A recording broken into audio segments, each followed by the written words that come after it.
Nama Pak Leo di Adem Ayem YouTube channel. Pada kesempatan hari ini kita akan melaksanakan kegiatan pembelajaran kembali. Kali ini kita menginjak kepada buku tematik 4E, subtema 1 pembelajaran kedua.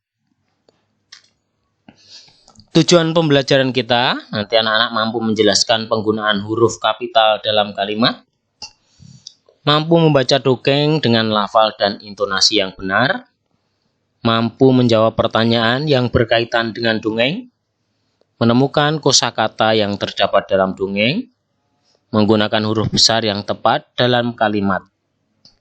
Selain itu, anak-anak mampu menjelaskan sejarah berdirinya kerajaan Hindu di Indonesia, yakni Kerajaan Tarumanegara. Dan menyebutkan nama-nama raja yang terkenal dalam kerajaan Hindu, serta menceritakan sejarah kerajaan bercorak Hindu.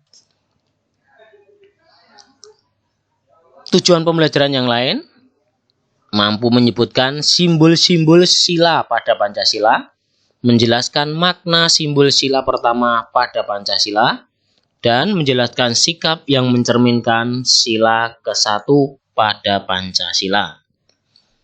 Pendidikan karakter yang dikembangkan adalah cinta tanah air dan semangat kebangsaan. Kerajaan Tarumanegara. Melati sudah mengenal Kerajaan Kutai. Kerajaan Kutai termasuk salah satu kerajaan Hindu di Indonesia. Melati ingin mengenal kerajaan-kerajaan Hindu yang lain. Ia ingin mengenal Kerajaan Tarumanegara. Kerajaan Tarumanegara berada di wilayah Jawa Barat. Di Jawa Barat terkenal dengan legenda Tangkuban Perahu. Ia pergi ke perpustakaan untuk mencari informasi tentang Kerajaan Tarumanegara. Mari kita coba untuk membaca puisi berikut ini. Tangkuban Perahu. Dari ujung bumi terukir jejakmu, berdiri kokoh di dataran Parahyangan. Gunung Tangkuban Perahu, kisahmu selalu ada di dalam ingatan. Tangkuban Perahu, kau berdiri kokoh, tegar dan kekar. Seolah kan kau ceritakan Dayang Sumbi, Sangkuriang, dan Situmang telah mengukir namamu di bumi Parahyangan. Tangkuban Perahu, kau berikan keasrian di bumi ini.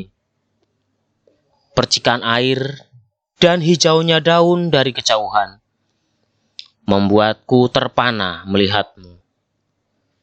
Banyak cerita kau pendam di balik ketenangan dan kebisuan. Nah, setelah membaca puisi tadi, ini kita akan melanjutkan kegiatan kita membaca legenda Tangkuban Perahu. Baik. Pada zaman dahulu di tengah Pasundan, Jawa Barat ada seorang wanita cantik bernama Dayang Sumbi. Ia memiliki seorang anak laki-laki yang suka berburu ke hutan. Nama anaknya adalah Sangkuriang. Kemanapun pergi, Sangkuriang selalu diikuti anjing yang bernama Tumang. Tumang sebenarnya adalah titisan dewa dan ia adalah suami Dayang Sumbi. Hal ini dirahasiakan Dayang Sumbi supaya Sangkuriang tidak malu.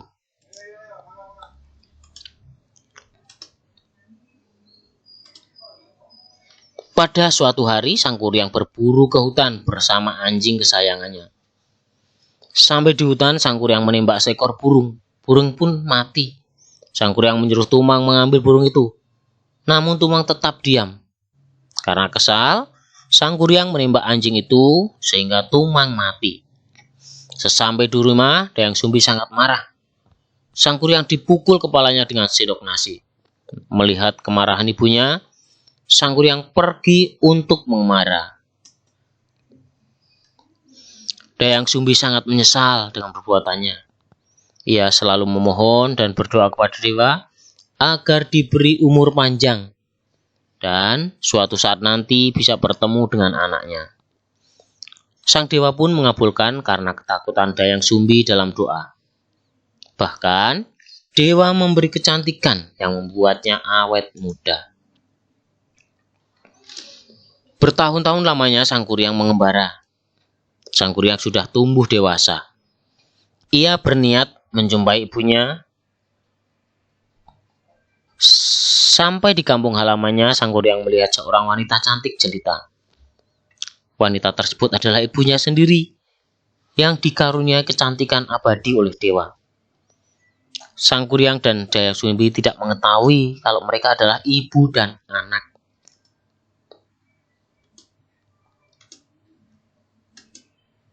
Sang Kuryang terpesona dengan wanita itu dan berniat menikahinya. Sang Kuryang berniat melamar Dayang Sumbi. Dayang Sumbi pun bersedia untuk menikah. Sebelum menikah, Sang Kuryang minta izin untuk berburu ke hutan. Ia menyuruh Dayang Sumbi untuk mengikat kain di kepalanya. Terkejutlah Dayang Sumbi.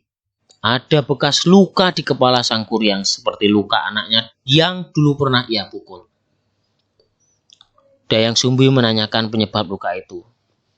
Sang Kuryang menceritakan semuanya. Kagetlah Dayang Sumbi setelah mendengar cerita Sang Kuryang. Ternyata Sang Kuryang adalah anaknya sendiri. Sepulang dari hutan, Dayang Sumbi menceritakan bahwa dirinya adalah ibunya. Sang Kuryang tidak percaya. Ia tetap akan menikahi Dayang Sumbi. Namun, Sang Kuryang bersikeras. Lalu Dayang Sumbi meminta syarat. Syarat pertama, Sang Kuryang disuruh membendung sungai Citarum. Dan syarat yang kedua, disuruh membuat perahu. Sang Kuryang menyanggupi persyaratan itu. Sang Kuryang mulai menyelesaikan persyaratan yang diajukan Dayang Sumbi dengan bantuan roh halus. Dayang Sumbi ketakutan karena sebentar lagi persyaratan akan selesai. Ia meminta warga untuk menggelar kain warna merah supaya terlihat seperti sinar matahari terbit. Melihat sinar matahari merah itu, Sang Kuryang merasa gagal. Ia pun marah. Sungai yang sudah dibendung dijebolnya sendiri. Akhirnya banjirlah tempat itu. Perahu yang telah dibuat ditendang hingga melayang kemudian jatuh terbalik membentuk sebuah gunung. Oleh warga, gunung itu diberi nama Tangkuban Perahu. Nah, setelah membaca cerita tadi, kita akan menjawab pertanyaan berikut ini sesuai dengan legenda Tangkuban Perahu. Siapa yang hidup di tanah Pasundan? Yang hidup di tanah Pasundan adalah Dayang Sumbi. Mengapa Sang Kuryang membunuh anjingnya? Karena kesal. Iya. Apa yang dilakukan Dayang Sumbi setelah mengetahui bahwa anjingnya sudah mati? Dayang Sumbi memukul kepala Sang Kuryang dengan sendok nasi. Mengapa Sang Dewi mengabulkan permohonan Dayang Sumbi? Karena Dayang Sumbi ketakutan dalam doanya. Apa yang terjadi setelah Sang Kuryang merasa gagal? Marah dan perahu yang telah dibuat ditendang hingga melayang kemudian jatuh terbalik membentuk sebuah gunung. Iya. Oke, setelah membaca pertanyaan tadi, kini kita akan melanjutkan dengan menuliskan arti kosakata yang ada dalam bacaan tadi dengan menggunakan kamus. Kalian kemarin sudah melihat kamus, cara menggunakan kamus besar bahasa Indonesia. Sekarang coba cari di dalam kamus arti dari 5 kalimat berikut 5 kata ini. Legenda, titisan, mengembara, memohon, dan membendung. Cari di kamus bahasa Indonesia dan tuliskan artinya. Nah, pemilihan kosakata sangat menentukan kejelasan dalam sebuah kalimat. kalian sudah mengetahui aturan penggunaan huruf kapital dalam menulis kalimat. Masih ada beberapa aturan dalam penulisan dengan huruf kapital. Pertama, huruf kapital dipakai sebagai huruf pertama nama bangsa, suku bangsa, dan bahasa. Sebagai contoh, bangsa Indonesia, bahasa Inggris. 2. Huruf kapital dipakai sebagai huruf pertama, nama tahun, bulan, hari, dan hari raya. Sebagai contoh, bulan Februari, F-nya huruf besar. Hari Jumat, J-nya huruf besar. Kemudian, huruf kapital dipakai sebagai huruf pertama unsur-unsur nama peristiwa bersejarah. Misalnya, proklamasi, Sumpah Pemuda. Ya. Nah, kalian sudah mengetahui penggunaan huruf kapital dengan benar, maka hari ini kita akan mencoba menuliskan kalimat dengan menggunakan huruf besar dan tanda baca yang tepat. Di sini, Bapak memberikan 10 kalimat. Kalimat pertama, ayahnya dilantik menjadi menteri. Kalimat kedua, mereka akan pergi ke Surabaya pada bulan Agustus. Kalimat ketiga, awak kapal berlayar sampai ke Teluk. Kalimat keempat, Gunung Tangkuban Perahu ada di wilayah Jawa Barat. Kalimat kelima, Melati suka membaca legenda. Kalimat keenam, Kerajaan Tarumanegara merupakan salah satu contoh kerajaan bercorak Hindu. Kalimat ketujuh, Pak Yuda memberi tugas membaca dongeng. 8. Tanah Pasundan ada di wilayah Jawa Barat. 9. Setiap tanggal 17 Agustus, Indonesia merayakan HUT RI. Dan kalimat terakhir ke-10, gaya bicara orang itu ke-Inggris-Inggrisan. Akan tuliskan dengan menggunakan huruf kapital dan tanda baca yang tepat. Pada tanggal 4 Oktober 2000, wilayah Jawa Barat dipecah menjadi 2 provinsi, yaitu Banten dan Jawa Barat. Daerah Banten, tepatnya di Lebak, pada masa itu ada sebuah kerajaan yang bernama Kerajaan Tarumanegara. Nah, Kerajaan Tarumanegara adalah salah satu kerajaan bercorak Hindu. Mari kita coba pelajari Kerajaan Tarumanegara. Menurut naskah Wangsa Sekerta,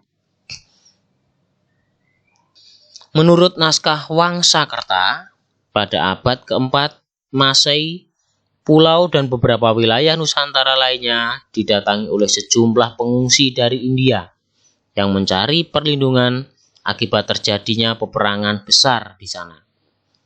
Para pengungsi itu umumnya berasal dari daerah kerajaan Pallava dan Chalankayana di India. Pihak yang kalah dalam peperangan melawan kerajaan Samudragupta atau India. Salah satu rombongan pengungsi, Chalankayana, dipimpin oleh seorang Maharsi yang bernama Jayasinghawarman. Setelah mendapatkan persetujuan dari raja yang berkuasa di Jawa Barat, yakni pada masa itu Dewa Warman ke-8, Raja Salakanegara, maka Jayasinghawarman membuka tempat pemukiman baru di dekat Sungai Citarum. Pemukimannya oleh Jayasinghawarman diberi nama Tarumadesya atau Desa Taruma. Tempat itu diberi nama Tarumanegara. Nama Tarumanegara diambil dari nama tanaman yang bernama taruma. 10 tahun kemudian desa ini banyak didatangi oleh penduduk dari desa lain, sehingga Tarumadesya menjadi besar. Akibatnya dari wilayah setingkat desa berkembang menjadi setingkat kota atau negara. Semakin hari kota ini semakin menunjukkan perkembangan yang pesat Karena itulah Jaya Singawarman kemudian membentuk sebuah kerajaan yang bernama Tarumanegara. Tahun 358 Masehi, Jaya Singawarman mendirikan kerajaan baru di tepi Sungai Citarum, tepatnya di Kabupaten Lebak, Banten. Raja Jaya Singawarman berkuasa dari tahun 358 sampai 382 Masehi. Selanjutnya, setelah raja mencapai usia lanjut, raja mengundurkan diri untuk menjalani kehidupan kependetaannya. Sebagai pertapa, Jaya Singawarman bergelar Raja Resi. Raja Resi meninggalkan kenikmatan dunia dan melakukan tapa brata atau semedi untuk mendekatkan kepada Sang Hyang Widi. Nama dan gelar raja menjadi Maharesi, Raja Diraja, Guru Jaya Singawarman. Raja-raja yang pernah berkuasa di kerajaan Tarumanegara adalah Suryawarman, raja ke-7, 535 sampai 561 Masehi. Kertawarman hingga 628 Masehi. Sudawarman 628 sampai 639 Masehi. Dewa Murti 639 sampai 640 Masehi. Naga Jayawarman 640 sampai 666 Masehi. Linggawarman 666 sampai 669 Masehi dan Tarusbawa 669 sampai 670 Masehi. Di bawah Raja Tarusbawa, pamor Tarumanegara makin meredup. Pusat Tarumanegara dialihkan ke Pakuan, Bogor, dan berganti nama menjadi Kerajaan Sunda. Nah, kerajaan-kerajaan kecil yang merupakan bawahan Tarumanegara masing-masing mulai memisahkan diri. Salah satunya Kanden. Selanjutnya yang berkuasa di Jawa Barat adalah Kerajaan Sunda di sebelah barat dan Kerajaan Kendan atau Galuh di sebelah timur. Dua kerajaan ini berbatasan atau dibatasi oleh Sungai Citarum. Kelak, dua kerajaan ini dipersatukan oleh Sri Baduga Maharaja menjadi Pajajaran. Menurut keterangan dinasti Tang, Tarumanegara masih ada hingga abad ke-7. Setelah masa itu, tidak ada lagi berita tentangnya. Sangat mungkin setelah abad 7, Tarumanegara dikuasai oleh Sriwijaya dari Sumatera. Nah, setelah membaca tadi, silahkan kalian menjawab pertanyaan berikut ini.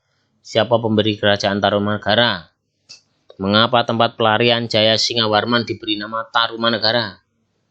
Mengapa setelah usia lanjut, Jaya Singawarman menjalani hidup kependetaannya? Apa gelar yang diberikan kepada Jaya Singawarman ketika memiliki hidup mendeta? Ya. Oke. Kini kita tiba saatnya untuk mencari atau menuliskan raja-raja yang terkenal di kerajaan Tarumanegara. Jaya Singawarman, kemudian Suryawarman, kemudian Kertawarman, kemudian Sudawarman, kemudian Dewa Murti, Naga Jayawarman, Linggawarman, dan Tarusbawa. Nah, pada tanggal 1 Juni 1945, Insinyur Soekarno mengusulkan 5 dasar negara yang disebut Pancasila. Setelah tadi kita melihat tentang kerajaan Tarumanegara, sekarang kita maju ke zaman lebih modern. Tahun 1945. Pancasila berarti 5 dan sila berarti dasar. Setiap dasar memiliki arti dan simbol. Simbol-simbol yang ada pada Pancasila dirancang oleh Sultan Hamid II 1913 sampai 1978. Yang bernama lengkap Syarif Abdul Hamid Al-Qadri, merupakan sultan dari Kesultanan Pontianak yang pernah menjabat sebagai Gubernur Daerah Kalimantan Barat. Setelah disetujui, rancangan itu pun disempurnakan sedikit demi sedikit atas usulan Presiden Soekarno dan masuk berbagai organisasi lainnya. Akhirnya pada bulan Maret 1950 jadilah lambang negara seperti yang kita kenal sekarang. Lambang negara itu pun akhirnya secara resmi diperkenalkan pada masyarakat dan mulai digunakan pada tanggal 17 Agustus 1950. Nah, sekarang Bapak minta kalian menuliskan atau menggambarkan simbol sila pertama Pancasila. Ya. Oke. Setelah menggambar simbol sila Pancasila, sila pertama Pancasila, kita tiba saatnya ke rangkuman. Legenda Tangkuban Perahu berasal dari Jawa Barat. Aturan dalam penulisan huruf kapital adalah huruf pertama nama bangsa, suku bangsa dan bahasa menggunakan huruf besar. Huruf pertama nama tahun, bulan, hari, dan hari raya menggunakan huruf kapital. Huruf pertama unsur nama peristiwa sejarah menggunakan huruf kapital. Raja yang pernah memerintah di kerajaan Tarumanagara yakni Suryawarman, Kertawarman, Sudawarman, Dewamurti, Nagajayawarman, Linggawarman, dan Tarusbawa. Simbol sila pertama Pancasila adalah bintang warna keemasan. Contoh sikap pengalaman sila pertama antara lain tekun berdoa, menghormati sesama yang meskipun berbeda agama, menghormati teman yang sedang beribadah, memberi ucapan selamat kepada teman yang merayakan hari besar agama, dan tidak memaksakan kepercayaan atau agama kepada orang lain. Oke, refleksi. Apakah kamu sudah memahami makna dari Pancasila? Apakah kamu sudah mengamalkan sila pertama Pancasila? Agar lebih memahami makna Pancasila, saya akan untuk mengamalkan sila pertama Pancasila, saya akan belajarlah bersama orang tua kalian dengan menuliskan bentuk pengalaman sila pertama yang sudah dilaksanakan di dalam keluarga. Terima kasih sudah belajar bersama Pak Leo di Adem Ayem YouTube channel. Yang belum subscribe silahkan subscribe, yang sudah salam sehat selalu.